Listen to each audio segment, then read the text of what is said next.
You're welcome back from that feature on the benefits of youth empowerment. You know, the youths are the future of the society. And to talk about this is our very own engineer Abayomi Onasanya, Global Director of Africa House. You're welcome. Good morning. Always good to have you, sir. Thank you very much. We'll be looking at youth empowerment. You know, they are the next generation. Correct. They are the ones to take us further in the future. So why is their empowerment considered a crucial factor in the societal development? Like you said, the youth, they are the future of tomorrow. Any man or any nation who doesn't think about his future is doomed to fail.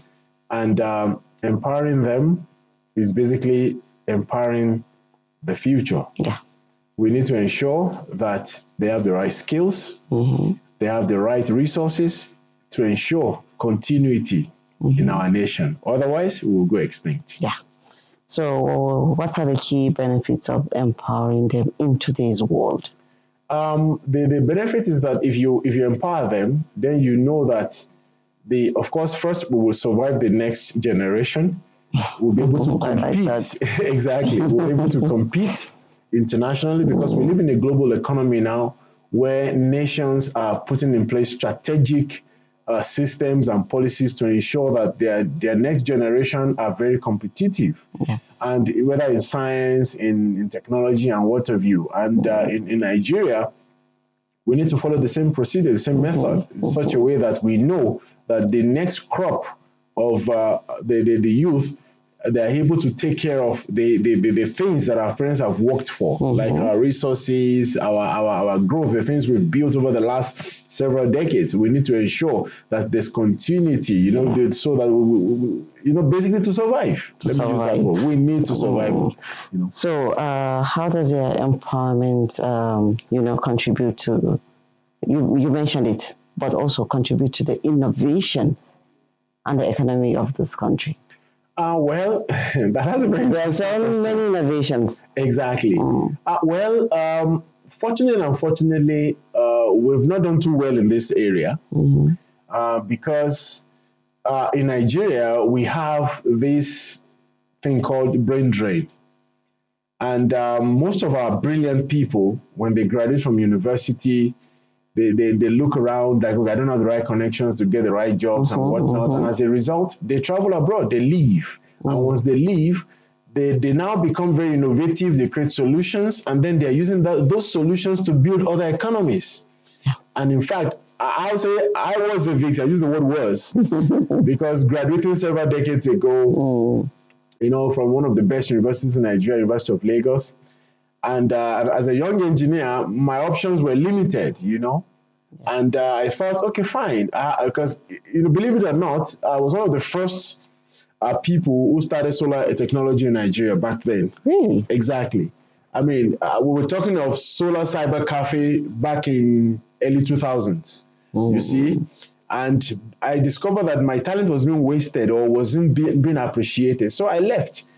And then you discover that nations who appreciated what you have will quickly grab you, and then they want you to stay. But you remember I said I was, but then I discovered that, you know what, there's so much you can do. You come home and then let's try to get it done. So we need to ensure that we don't make that mistake any longer. Okay. We need to change the rhetoric. We need to create systems that keeps these young people in the nation to develop the nation. That even if they go to acquire more skills and come back and build the economies. You'll never hear of an Indian with the best graduating students in India going to America to work and never coming back. They always want to keep them in the system because innovation, like you mentioned, innovation is key to any economy. Yeah. We live in a technology age. We need programmers, we need engineers, we need doctors who will come up with solutions that will make us very, very, very competitive on the global scale. And of course, we'll be able to be that, developed nation that we've been dreaming of for the last 6 decades.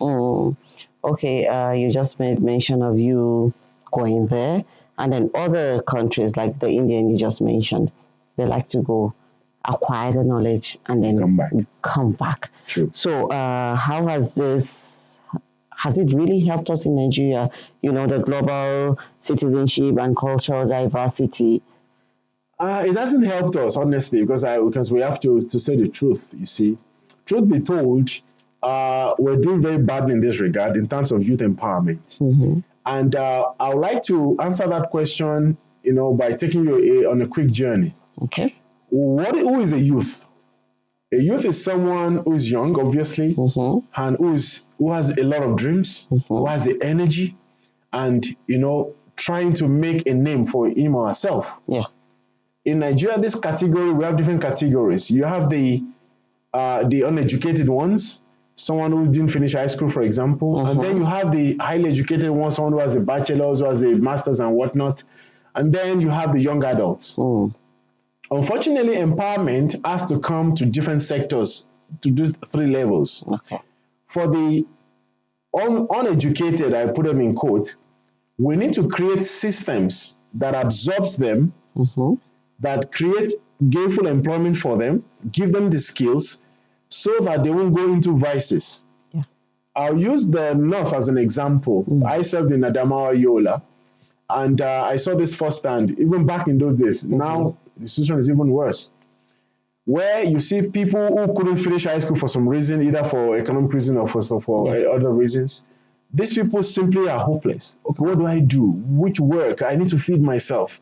And if this person is not pushed in the right direction, he or she will go into crime. Yes. So what I'm proposing is, fine, let us have factories, industries that can absorb these people in. For example, we import a lot of shirts, a lot of shoes. Yes. In countries like Sri Lanka and Vietnam, they've got an army of workers manufacturing shirts on a huge scale.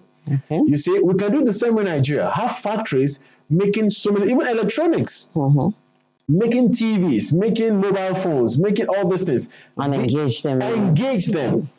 Yes. And if we engage them, we are creating jobs for them. It gives them that financial security. So, I have a job that takes care of my family. I don't need to go into crime. And at the same time, our economy is growing. And as our economy is growing, we're exporting what we're manufacturing to other African nations and the West. Who says Nigeria cannot be the cloth manufacturing capital of the world? Sri Lanka does it. They bring in the fabrics from China, and then they have, even I had a factory manufacturing clothes, by the way, when I was in Sri Lanka back then, And because I was employing maybe 30 people working under me. Okay. In Nigeria, you and I can have a factory making shoes, making clothes, employing thousands of people. And then empowering them. And there was this case that blew my mind when I was in Lanka. There's this British lady. She has a factory in Sri Lanka employing about 100,000 people. Wow. 100,000 people making underwear. They manufacture it and they ship it out in their millions to Europe. She flies in by private jet. That's how rich she is. Only making lingeries. Interesting. Exactly. Why can't we do it? Let's go on a short break. All right.